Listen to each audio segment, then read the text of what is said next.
ఇల్లు మీది రిజిస్ట్రేషన్ ఖర్చు మాది. క్రెడాయ్ ప్రివిలేజ్ కూపన్ తగ్గించుకోండి. ఈ మెగా ధమాకా ఆఫర్ పొందండి. CREDAI Vijayawada property show. నమస్తే, welcome to Suman TV. YouTuber Anvesh మీద ఆగ్రహావేశాలు ఇంకా కొనసాగుతూనే ఉన్నాయి. అతను క్షమాపణ చెప్పాడు, క్షమాపణ చెప్పినా సరే ఈ క్షమాపణను మేము ఒప్పుకోమంటున్నారు. చేబిఎం కిరణ్ శర్మ గారు ప్రస్తుతం లైవ్ కాల్లో మనకి జాయిన్ అయ్యారు. అన్వేష్కి బతికుండంగానే నేను పిండం పెడతా, అంత దారుణమైన భాష మాట్లాడాడు, మా సీతమ్మని అంత తీవ్రంగా దూషించాడు కాబట్టి పిండం పెట్టి తీరుతా అని చెప్పి ఆయన మాట్లాడుతున్నారు. లైవ్ కాల్లో కూడా ఉన్నారు, గురుగారితో మాట్లాడదాం. నమస్తే గురుగారు. నమస్తే అండి. సుమన్ టీవీ ప్రేక్షకులందరికీ కూడా మనసావాచకులందరికీ మనస్ఫూర్తిగా అభినందనలు తెలియజేసుకుంటూ, సరే ఆంగ్లామ సంవత్సరంలో మన వాళ్ళు కూడా ఉన్నారు కాబట్టి వారికి కూడా శుభాకాంక్షలు తెలియజేసుకుంటూ, మీ అందరికీ థ్యాంక్స్, నన్ను ఈ కార్యక్రమానికి ఆహ్వానించేందుకు కృతజ్ఞతలు. కిరణ్ శర్మ గారు, ఆయన మాట్లాడింది మీరు విన్నారు. సీతమ్మ అమ్మవారిని, ద్రౌపదిని ఉద్దేశించి ఏం మాట్లాడారు చూశారు. తర్వాత పెద్ద సంఖ్యలో హిందువులందరూ కూడా ఆయన మీద కేసులు కూడా పెడుతున్నటువంటి పరిస్థితి ఉంది. ఇండియాకి తీసుకురావాలి, ఆయన అరెస్ట్ చేయాలి, జైల్లో పెట్టాలని చెప్పి మాట్లాడుతున్నారు. మీరైతే పిండమే పెట్టాలని చెప్పేసి అన్నారు. మాట్లాడండి, ఎందుకు అంత ఆగ్రహం? ఒకటేంటంటే, ఆగ్రహానికి మూల కారణం మీరు చెప్పే ఉన్నారు. మనకి అందరికీ తెలిసిన విషయమైనా మరొకసారి దాని గురించి చెప్పుకునే ప్రయత్నం చేద్దాం మనం. అంటే ఇక్కడ ఆగ్రహం కాదు, ఇది ధర్మాన్ని కాపాడుకోవడం. ఇది ఆగ్రహం అనడం కన్నా మాకున్నటువంటి నైమిత్ కించిత్ ధర్మం అంటారు, కించిత్ ధర్మం మాది. ఇది ఈ ధర్మాన్ని కనుక మేము పాటించకపోతే మేము మరణ సదృశ్యమే అవుతాం. మేము మరణ సదృశ్యమే. ఎందుకంటే రామాయణం జరిగిన ఇన్ని సంవత్సరాలకు కూడా ఆ రాముణ్ణి, సీతని ఒక యుగాలు గెలిచిపోయాయి, కొన్ని యుగాలు గడిచిపోయాయి. చాలామంది అనుకుంటారు మొన్న జరిగింది అనుకుంటున్నారు. కాదండి, అది ఈ త్రేతాయుగం ఎప్పటిదో. ఇది ఆ యుగానికి ఈ యుగానికి మధ్యలో 3 యుగాలు వచ్చాయి. అది చాలామందికి ఆ విషయం కూడా తెలియదు. సరే, ఆ లెక్కల్లోకి వెళ్లకుండా ప్రస్తుతం ఆనాటి రాముణ్ణి, ఆనాటి సీత లక్ష్మణ భరత శత్రుఘ్నులని, సీతమ్మ వారిని ఎంతలాగా మనము ఈ రోజు కూడా నోటిలో అమ్మవారి మాట పలుకుతూ మహాసాధ్విమణి, మహాపతివ్రతైనటువంటి ఆ అమ్మని అందరు కూడా మీరు చూడండి, మిగతా వాళ్ళందరూ దేవతలు, దేవి అంటారు, కానీ ఇక్కడ దుర్గమ్మని కూడా అంటారు. కానీ సీతమ్మ వారిని అసలు అందరూ కూడా సీతమ్మ అని పిలుస్తారు, అమ్మతోనే పలుకుతారు ఎవరు కూడా. అతను ఇంకొక పాట వరకు జానకమ్మ అంటారు, సీతమ్మదేవి అంటారు. ఇలా అమ్మగా పిలుచుకునేటువంటి ఒక ప్రముఖ దేవత ఎవరంటే సీతా మహాసాధ్వి అమ్మవారు ఒక్కటి మాత్రమే. అంటే మిగతా వాళ్ళు కాదు, మళ్ళీ దీని కాంట్రవర్సీకి మిగతా వాళ్ళ కారణం కండి. అటువంటి స్థానంలో మొట్టమొదటి స్థానం ఉన్నటువంటిది మన సీతమ్మవారు. అటువంటి సీతమ్మ వారిని, అలాగే పరమ పవిత్రమైనటువంటి ద్రౌపదిగా ఉంటూ తన పాతివ్రత్యాన్ని మీలాంటి వాళ్ళ కోసం, అంటే ఇటువంటి ధూర్తుల కోసం ప్రూవ్ చేసుకో అవసరం లేదు, కానీ తన ఉన్నటువంటి కాలమాన పరిస్థితిలో తను ఎలాంటి పతివ్రత అనేది తన కాలంలో నిరూపించుకొని తనకి తానుగా 10 మంది, మన సామవేదం, షణ్ముఖ శర్మ లాంటి వాళ్ళు, పెద్ద పెద్ద వాళ్ళందరూ కూడా ఆ మహాపతివ్రతని, ఆ పాతివ్రత్యాన్ని చెప్పినటువంటి వ్యక్తులు. దానందరూ కూడా శ్లాఘనీయం, అందరూ గొప్పగా చెప్తుంటారు, కీర్తిస్తుంటారు. అటువంటి నా తల్లుల్ని కనీసము నా యొక్క, అంటే నా ఇంట్లో ఉన్నటువంటి నా పిల్లలు, కొత్తగా వేద పాఠశాలకు వచ్చి వేదం చదువుకుంటున్న పిల్లల కాలు బొటన వేలు మీద వెంట్రుక కూడా సరిపోయినటువంటి, అంటే ఇక్కడ పాపం వాళ్ళ పాపం అమ్మగారిని మాట్లాడాల్సి వస్తుంది. చాలాసార్లు చెప్పాను, నాకు చాలా బాధగా ఉంది. ఇటువంటి జన్మని ఎలా ఇచ్చిందో ఆ మహాసాధ్వి నాకు అర్థం కాలేదు. ఎందుకంటే ఆ ద్రౌపది, సీతమ్మ లాంటి పతివ్రతనే వీళ్ళ తల్లి కూడా, నేను కాదనని ఎట్టి పరిస్థితుల్లో. అటువంటి తల్లికి పుట్టిన వీడు ఇలా రాక్షసుడికి ఎందుకు మారాడు అని నాకు అర్థం కాలేదు. మరి ఎవరో సరే, ఈ కాంట్రవర్సీ ఇది వివాదం పెద్దగా అయిపోయిన తర్వాత ఆయన మీద కేసులు పడుతున్న సమయంలో ఆయన క్షమాపణ చెప్తూ ఒక వీడియో చేశాడు గురుగారు. అది కూడా మీరు చూసుంటారేమో. నేను క్షమాపణ చెప్తున్నాను, ఇంకా నేను క్షమాపణ చెప్పినా అది స్వీకరించలేని వాళ్ళు ఎవరైతే ఉన్నారో వాళ్ళు నాశనం అయిపోతారు, రక్తం కక్కుని చచ్చిపోతారని కూడా శాపనార్థాలు పెట్టాడు. దాన్ని ఏ విధంగా చూస్తారా? క్షమాపణని మీరు స్వీకరించే పరిస్థితి లేదా? వాడు ఇంకోటి ఏమన్నాడు తెలుసా? విన్నా నేను కూడా. ఎంతమంది తక్కువయ్యారు, నాకు ఎంతమంది తక్కువయ్యారు, ఎంతమంది తగ్గిపోయారు అంటారు. అదే అంటున్నా, మన సనాతన ధర్మం వాళ్ళకి నీ క్షమాపణ అనేది ఎట్టి పరిస్థితుల్లో ధూళితో సమానం, అది పనికి రాదు మాకు. మా అమ్మవారి కాలి ధూళి కూడా నువ్వు సరిపోవు. కాబట్టి నేనేమంటున్నాను, నువ్వు క్షమాపణ చెప్తున్నావు. ఇక్కడ అనేది నేను కొన్ని ఛానల్స్ వాళ్ళు చెప్పాను, నువ్వు సీతమ్మ వారి దీక్ష తీసుకోవాలి.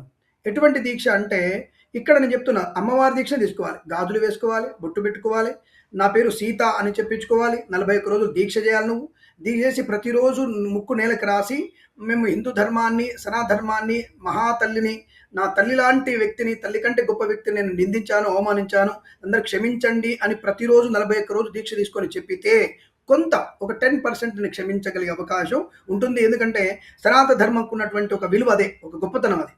అంటే శత్రువుని కూడా క్షమించగలిగే ఉన్నటువంటి ఒక గొప్పతనం సనాతన ధర్మానికి మాత్రమే ఉంది. కాబట్టి అక్కడ నేను కొంత ఒక 10% క్షమించగలిగేటువంటి అవకాశం ఉంటుంది. అది నువ్వు స్వీకరించవచ్చు. అంతకు మించినటువంటి క్షమాపణ మీకు ఆయన అట్లా చేస్తాడని చెప్పి అనుకుంటున్నారు మీరు? ఆ క్షమించమని అడిగేవాడు శాపనార్థాలు ఎందుకు పెడతాడు? క్షమాపణ అడిగేవాడు శాపనార్థాలు పెడితే నాశనం అయిపోతారు, రక్తం కక్కు చచ్చిపోతారని ఎందుకంటాడు వాడు? అటువంటి వ్యక్తి కాదు కదా వాడు. అంటే దొంగ నాటకాలతో కేవలం పబ్లిక్‌లో మళ్ళీ ఒక రకమైనటువంటి చూసారా నేను క్షమాపణ అడిగితే కూడా నన్ను క్షమించలేరు వీళ్ళు. వీళ్ళేమో నేను హిందువునే అనేటువంటి ఒక కొత్త నాటకాన్ని తీసుకొస్తున్నాడు బయటికి వాడు. అంటే ఒక డూప్లికేట్ నాటకాన్ని వాడు బయటికి తీసుకొస్తున్నాడు. కానీ అటువంటి నాటకానికి మేము ఇప్పుడు నీ మాట వినేటువంటి స్థాయి దాటిపోయింది. ఇది నేనే అంటాను కదా! ఊళ్ళో పండగకి ఊళ్ళో పెళ్లి గట కుక్కలు కొట్టుకున్నాయట. వాళ్ళెవరిద్దరో నువ్వు కాంట్రవర్సీ మాట మాట్లాడితే నీకెందుకురా మధ్యలో వచ్చావు? అసలు శివాజీ గారి కౌంటర్‌లో వచ్చిన వాళ్ళే అసలు వాళ్ళని అనకుండా వాళ్ళ కౌంటర్‌లోకి వచ్చేసి వాళ్ళు పాపం నలిగిపోయారు. నువ్వు దాంట్లోకి దూరి నీ స్థాయికి అసలు దేవతలని స్తుతించగలిగి కనీసం మాట్లాడగలిగే అర్హత లేనటువంటి నువ్వు. ఎందుకు అర్హత లేదంటున్నానంటే నువ్వు హిందువు అంటున్నావు. అక్కడ పోయిన హిందూ ధర్మాన్ని ఎక్కడ నువ్వు చెప్పించావు అందరికీ? మన దేశం గురించి పాకిస్తాన్‌తో ముడిపెడతావు, ఇంకో దేశంతో ముడిపెడతావు, అది ఇది అంటావు. ఒకటి చేసిన మంచి పనేంట వీడు కనీసము బెట్టింగ్ యాప్ ఏదో వాడు కించపరుస్తూ ఇది కరెక్ట్ కాదని చెప్పాడంటే అక్కడ వానికి ప్లస్ పాయింట్ అయింది. అదొకటే వాడికి. అంటే కొంతమంది అంటారు ఎందుకు వాడిని వీడంటావు అంటే, నా సీతమ్మ తల్లిని, నా ద్రౌపదమ్మని నన్ను తప్పు మాట్లాడిన వాడిని నేనేమి గౌరవం ఇచ్చి వాడిని పైన కూర్చోబెడతానా? వాడు గ్రామసింహం వాడు. గ్రామసింహం అంటే మీకు తెలుసో తెలియదో వీధి కుక్క అని అర్థం వాడు. ఆ వీధి కుక్కను మేము పెట్టి పరిస్థితుల్లో మీరన్నట్టుగా వాడికి డేట్ ఆఫ్ బర్త్ నాకు దొరికింది కదా! మొన్న జాతకం చూశాను వాడిది. ఆ రోజునే ఏదైతే పుట్టినటువంటి అంటే ఆ సమయం కరెక్టా కాదా మాకు తెలియకపోయినా నాకు దొరికినటువంటి సమాచారం. ఎందుకంటే వీడి ఫ్రెండ్స్ వీడికి బర్త్‌డే విషెస్ చెప్పారు. ఆ రోజు నేను తీసుకున్నాను దాన్ని. ఆ రోజు తీసుకొని నీకు పిండం అదే రోజు పెడతా. ఒకటి నీ ఆ తిథి ప్రకారం పిండం పెడతా నీకు. లేదంటే ఆ డేట్‌కనే పిండం పెడతా గ్యారంటీ‌గా నేను. ఇది మాత్రం ఖచ్చితంగా జరిగి తీరుతుంది. ఆ వీడియో నేను అతను గురుగారు క్షమాపణ చెప్పే వీడియోలో కూడా ఏదో తెలుసో తెలియకో మనం అందరం కూడా తప్పులు మాట్లాడతాం, తప్పులు అనుకోకుండా దొర్లిపోతాయి, నేను క్షమాపణ చెప్పేశాను అని కూడా మాట్లాడుతున్నాడు లేటెస్ట్ ఒక వీడియోలో. అయినా అతను క్షమాపణ చెప్పినా సరే అతను ఒక యూట్యూబర్, దేశ విదేశాలు తిరుగుతూ ఉంటాడు. ఒకవేళ అతను తప్పు మాట్లాడాడు అని చెప్పి అందరం భావిస్తున్నాం కాబట్టి వాడి పాపాన్ని వాడు పోతాడు అని చెప్పి వదిలేయకుండా ఎందుకు ఇంకా పట్టుకొని లాగుతున్నారు అని క్వశ్చన్ చేసే వాళ్ళకి ఏం చెప్తారు? క్వశ్చన్ అదే అంటాను నేను. నేను ఎందుకేమంటాను నేను అంటే ఇక్కడ ఈ విషయం పక్కన పెట్టి ఇంకో చిన్న విషయం చెప్తాను మీకు. మనకున్నటువంటి హైకోర్టు చెప్పినటువంటి కొన్ని విషయాలు మీకు ప్రస్తావిస్తాను. అంటే వీధి కుక్కలన్నీ కూడా పిల్లల్ని చంపేస్తున్నాయి. మొన్నటికి మొన్న ఈనాడు పేపర్‌లో వచ్చింది. 3 ఏళ్ల బాలికని కుక్కలన్నీ ఘాటేస్తే 9 కుట్లు పడ్డాయని చెప్పేసి. ఇలా వీధి కుక్కల్ని కట్టడి చేయకపోతే బాగుండదని చెప్పేసి హైకోర్టు సీరియస్ వార్నింగ్ ఇచ్చింది. సుప్రీంకోర్టు కూడా అలాంటి వార్నింగ్ ఇచ్చింది. వాటిని కట్టడి చేయాలని. సరే వాటికి టీకాలు ఇస్తారు, వాటికి సంతాన నివృత్తి చేస్తారనే విషయం ఎక్కడో దగ్గర వాటిని కట్టడి చేయాలని చెప్పింది. అంటే మనుషుల మీద దాడి చేసినటువంటి కుక్కల్ని మనం కట్టడి చేస్తున్నప్పుడు, ధర్మం మీద దాడి చేసేటువంటి వీధి శునకాలని, ఈ గ్రామ సింహాలని మనం కట్టడి చేయకపోతే అది ఇంకొకళ్ళకి ఆసరా అయిపోద్దిగా. ఇక ప్రతి ఒక్కడు ఒక్కొక్కడు వేరే బెంగుళూరు నుంచి, కర్ణాటక నుంచి, గుల్బర్గా నుంచి లేదంటే ఇంకొక దగ్గర నుంచి వచ్చేసి హిందూ దేవతల అనుకోద్దు. ఐఎమ్ గివింగ్ ఒక కొద్దిగా అపాలజీ. ఎందుకంటే ఆ మాట మాట్లాడదు. అంటే శౌచాలయం లాగా వాడుకుంటూ మా దేవత విగ్రహాల్ని, ధర్మదేవతల్ని, మా విగ్రహాల్ని ధ్వంసం చేసి అక్కడ మూత్రాలు పోసి తొక్కి చంపే విరగొట్టేస్తే మతి భ్రమణం లేదంటారు. ఇట్లా ఒక్కొక్కళ్ళు ఒక్కొక్క విషయంలో జారుకుంటున్నారు అందరు కూడా. ఇలా అందరినీ జారుకుంటే తర్వాత మళ్ళీ మనము ఒక 250 సంవత్సరాలకు ఏ స్థాయిలో ఉన్నామో, సనాధర్మం పతనం అయిపోయిందో అటువంటి పతనావ్యస్థకే మళ్ళీ చేరుకునే అవకాశం ఉంటుంది. దీనికి మేము హిందువులము, నేను కూడా హిందువుని అని చెప్పుకునేటువంటి ఈ వెధవ ఎవరైతే ఈ వెధవ ఉన్నాడో ఆ వెధవని మనం ఉపేక్షించే అవకాశం. అందుకే అంటాను నేను వాళ్ళు వదిలేస్తాం అనుకుంటున్నాను మీరు. నేను 2 విషయాలు చెప్పాను. ఒకటి వాళ్ళ కనబడితే కొట్టడం ఖాయం. నేనే కాదు చాలామంది అమ్మంటున్నారు. నేనైతే లిటరల్‌గా ఒక పురోహితుడిగా, ఒక బ్రాహ్మణుడిగా నేను వాడిని కొట్టడం ఖాయం. ఎందుకంటే ధర్మాన్ని కొద్ది గొప్ప రామాయణాన్ని 4 ముక్కలు చదువుకున్నాను నేను. నాకున్నటువంటి భారతం కొద్దిగా నాకు ఇన్ఫర్మేషన్ ఉంది. ఇటువంటి నేను ఇన్ఫర్మేషన్ ఉంది కాబట్టి అక్కడ నా తల్లులను నువ్వు నిందించావు కాబట్టి అవి నా తల్లులే వాళ్ళు. నా తల్లు లాంటి వాళ్ళే వాళ్ళు. కాబట్టి వాళ్ళు నిందించిన వాడిని ఊరుకుంటానా నేను? పక్కింటోడంటే ఎందుకు ఊరుకుంటా నేను? కాబట్టి నువ్వు నా వాడివి అంటున్నావు నువ్వు. కాబట్టి నిన్ను అసలు ఊరుకోనే. పక్కవాడంటే కనీసం మనం అరే యుద్ధం చేయడానికి మనం 10 మంది కూడుకోవాలి. నిన్ను కొట్టడానికి నాకు 10 మంది అక్కర్లేదు. నువ్వు మనకి అంతర్జాతీయ మన భాగ్యనగరంలో ఎయిర్‌పోర్ట్ దిగినా అక్కడ కనబడినా, లేదా నువ్వు పొరపాటున అమీర్పేట వైపు వచ్చినా, లేదంటే నువ్వు విశాఖ జగదాంబ సెంటర్‌లో కనిపించినా, లేదా భీమిలిలో కనిపించినా, వాడిది భీమిలి. నువ్వు కనిపించినా నీ తల్లిదండ్రుల ముందే నేను కొడతా గ్యారంటీగా. ఇంకోటి నగ్నంగానే కొడతా నేను. అంటే నిన్ను నగ్నంగా చేసి కొడతా. నేను ఉట్టి కొట్ట నేను. నీ ప్రతి వస్త్రము తీసి నగ్నంగానే కొడతాను, నేను గ్యారంటీ కొడతాను.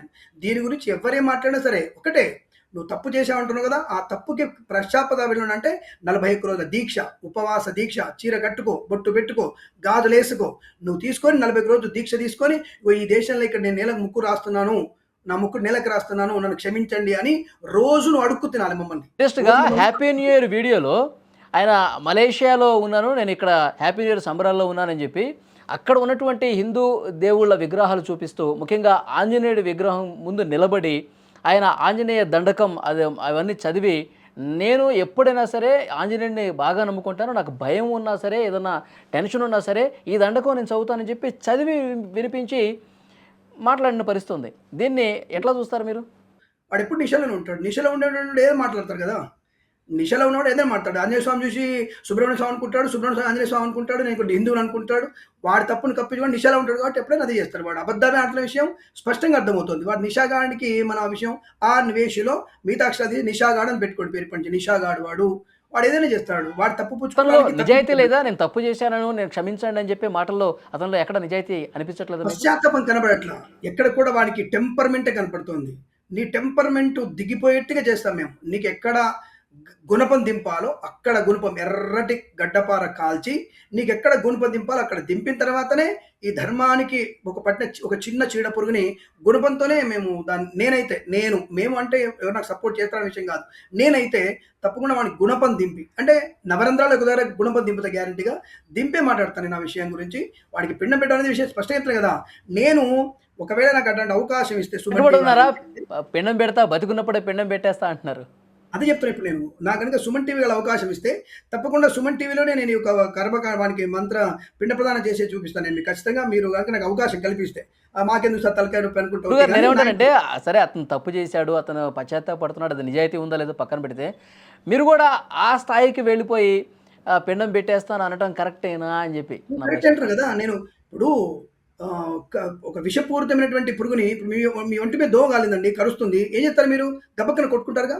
అంటే చచ్చిపోతుందా లేదా బతుకుంటుందా? లేదంటే మెల్లగా చేతితో వెళ్ళి ఇలా మెల్లగా వెళ్ళి తీసుకొని పక్కకు వదిలిపెడతారా చీమని? లేదు, బుస కొడుతున్న పాము మీదకి వచ్చింది, మీరు కొడతారా లేదా దాని పక్కన అయ్యో దావదేవుడు సుబ్రహ్మణ్యేశ్వర దండం పెట్టి పక్క వెళ్తారా? అలా వెళ్తా అంటే చెప్పండి, నేను కూడా వాడిని ఎట్లాగే ఉపేక్షిస్తాను. నేను మీరు అలా చేస్తారా?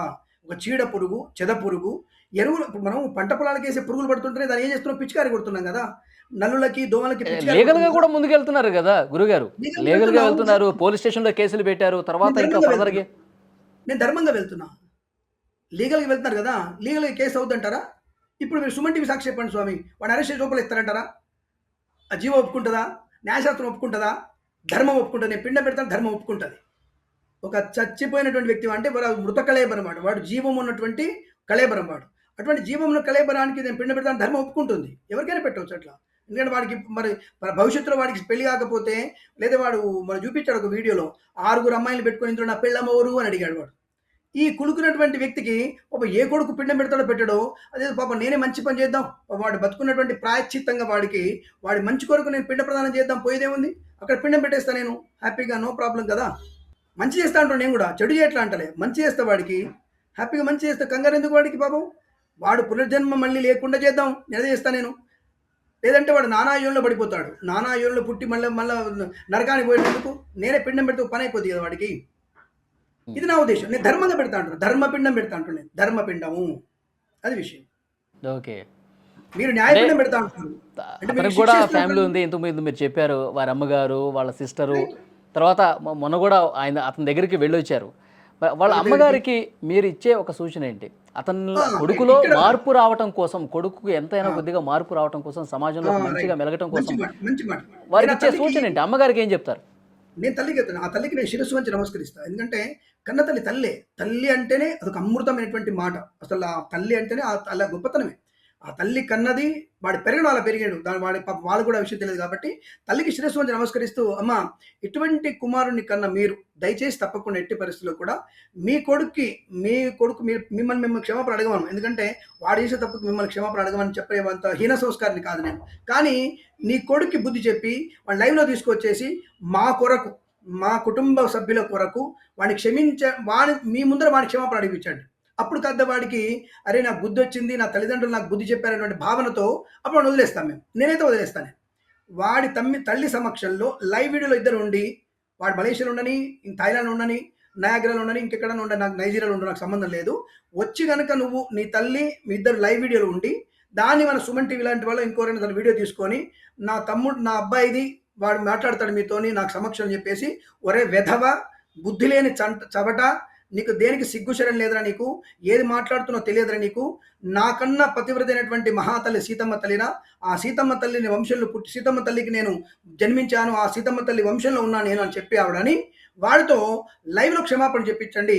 ఆ లైవ్లో కనుక ముక్కు నేలకి రాస్తే మేము అప్పుడు నేను ధర్మపిండం పెట్టడం మానేస్తాను. ఖచ్చితంగా ఇది చేస్తాను. ఆ తల్లికి నేను ఇచ్చేటువంటి ఒక మంచి అవకాశం ఇది. ఇంకంతకు మించి నేను చేసేది ఏం లేదండి. చూద్దాం గురువుగారు, నెక్స్ట్ పరిణామాలు ఎట్లా ఉంటాయి చూద్దాం. మీరైతే చాలా కొంచెం బాధ కనిపిస్తుంది, కొంత ఆవేశం కనిపిస్తుంది, ఆగ్రహం కనిపిస్తుంది. తర్వాత పరిణామాల గురించి కూడా ఆగ్రహం లేదండి. ఒకటి ఆగ్రహం లేదు, అది ఆగ్రహం కాదు. ధర్మ నిగ్రహాన్ని కోల్పోతున్నాం మేము. ప్రతి ఒక్కడు కూడా ఇబ్బంది పెడుతూ తొక్కుతూ గిచ్చుతూ మమ్మల్ని ఇబ్బంది పెడుతున్నారు. ఎవడో ఒకడు నోరు లేపకపోతే అందరూ నోరు లేపట్లేరు ఎవరు కూడా. సరే నేనన్నా ఒకసారి నా బాధను నేను వ్యక్తం చేసుకుంటున్నాను. ఇక్కడ నా బాధని వ్యక్తం చేస్తున్నాను నేను. ఇది మీరు అంటున్నారు ఆవేశం అంటారు, కాదు, నా బాధని వ్యక్తం చేస్తున్నా. అరే నా సీతమ్మ తల్లి ఆవిడ ఉన్నటువంటి పాతివ్రతకి ఆవిడ కింద బతుకుతున్నారు మనం. వాళ్ళు నడిచిన నేల మీద నడుస్తున్నాం మనం. వాళ్ళు పీల్చిన గాలి పీలుస్తున్నాం. ఎంత అదృష్టం ఉంటే మనం మనిషి పుట్టుకు పుట్టాం. దాంట్లో నోట్లోంచి వచ్చే మాట జాగ్రత్తగా మాట్లాడంటారా మీరు? ఎందుకురా మేము అవుతుంది? పోనీ ఇంకో ధర్మం గురించి మాట్లాడగలుగుతారా వీడు? ఒక ముస్లిమ్స్ బుర్కా గురించి మాట్లాడగలుగుతాడా? ఒక క్రిస్టియన్స్ శిలువ గురించి మాట్లాడగలుగుతాడా? ఒక సిక్కుల తలపా గురించి మాట్లాడగలుగుతాడా? లేదు, వీడు మాట్లాడలేడు. వీడే కాదు, ఎవడు మాట్లాడలేడు. ఎందుకు? భయం. పవన్ కళ్యాణ్ డైలాగ్ భయం అంటారు కదా, ఆ భయం అంటే మేము కూడా చూపిస్తాం. ఇప్పుడు భయం ఎట్లుంటుందని చూపిస్తాం మేము. ఆ భయంతోనే కొద్దిగా వాడు యాక్టింగ్ చేస్తూ క్షమించమని అడుగుతున్నాడు, యాక్టింగ్ చేస్తూ క్షమాపణ అడుగుతున్నాడు. కానీ యాక్టింగ్ లేకుండా క్షమాపణ తల్లిదండ్రుల ముందర, నీ కుటుంబ సభ్యులందరూ ఉన్న లైవ్లో, అదే ఆ తల్లికి నేను శిరస్సు వంచి నమస్కారం చెప్తున్నా. అమ్మ, నీ కుమారుణ్ణి మీరు లైవ్లో ఒక భాగంలో ఉంటూ వాడిని లైవ్లో తీసుకొని నేను చెప్పినట్టుగా మీకు క్షమాపణలు చెప్పిస్తే మీ అబ్బాయికి శతమానం భవతి అని ఆశీర్వదిస్తాను. ఇది క్లారిటీ.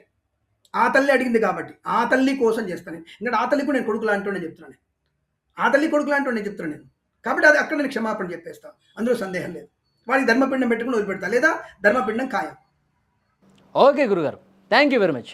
థ్యాంక్ యూ, నమస్కారం.